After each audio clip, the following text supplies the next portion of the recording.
Point Pedro, the northernmost point of Sri Lanka. Even today, the wounds inflicted by the 2004 tsunami are visible. In Sri Lanka alone, over 30,000 people died in the devastating waves.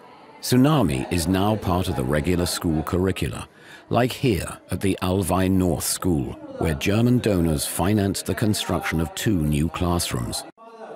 Lessons cover not only the impact of tsunamis, but also their causes and providing better protection against them. Together with the local organization Sevalanka, Welthungerhilfe built classrooms, training centers and storehouses, investing a total of 18 million euros in reconstruction.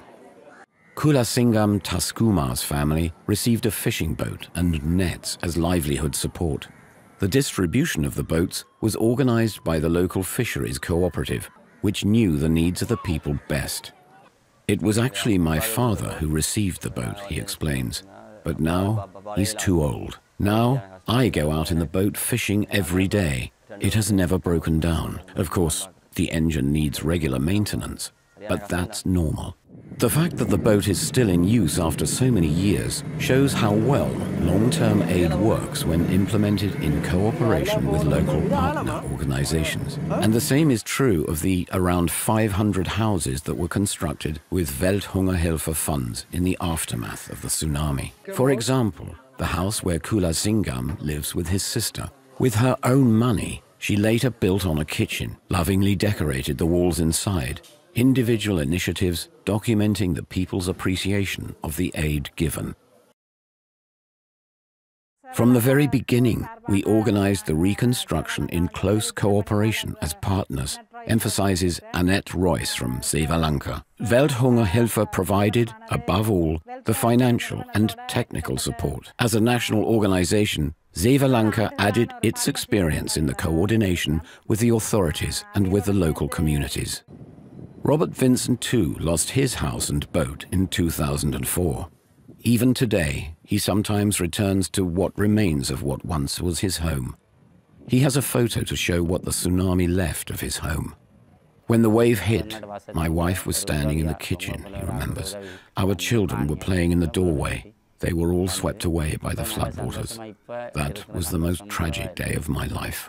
The 50-year-old no longer wanted to work as a fisherman. Therefore, he became a trader.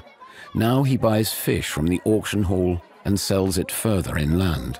Thankfully, Robert's entire family survived.